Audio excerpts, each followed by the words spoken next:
If one person says it's raining and another person says it's sunny, a journalist shouldn't report both statements. They should look out the window and report on which is true. In other words, news outlets shouldn't simply report a politician's lies. They should investigate and report on whether these statements are true or not.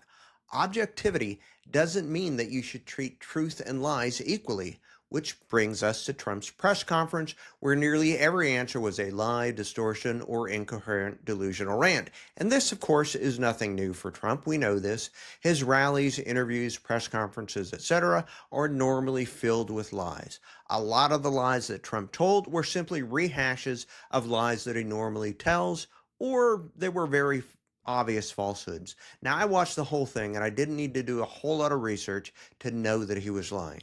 Some outlets, to their credit, did a fairly decent job of accurately characterizing the press conference, but many didn't. Fox News, of course, was one of them.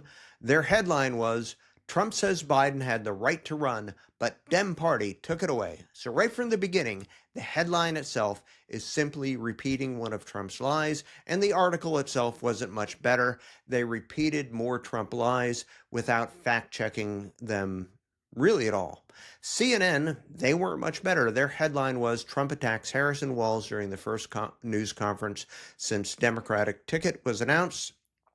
The article was a bit better than Fox, maybe, but they too simply reported some of the things Trump said without really fact-checking, and they failed to mention Trump's more outrageous statements. CNN, as far as I'm concerned, seems to be becoming more and more like Fox Light.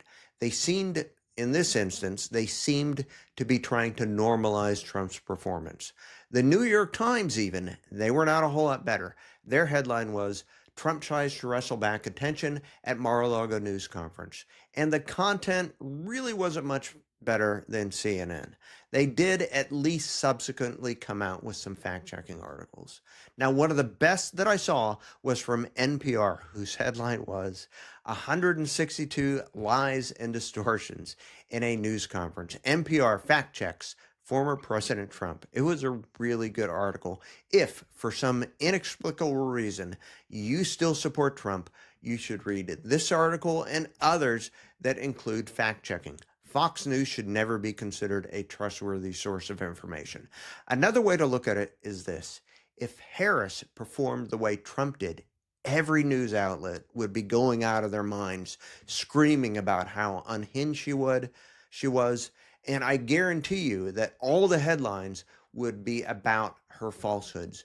You could bet that Fox wouldn't simply repeat her answers. I think the lesson here is to be tuned into several news sources so you could spot when news outlets fail to check the truth. You should never really rely solely on right-wing news outlets. The Associated Press, Reuters, ProPublica, those are good ones to keep as a reference, but also, the Washington Post, PBS, NPR, The Guardian, The Atlantic, those are some other good ones. The goal should be to consult multiple news sources and look for the truth instead of looking for someone to tell you what you want to hear.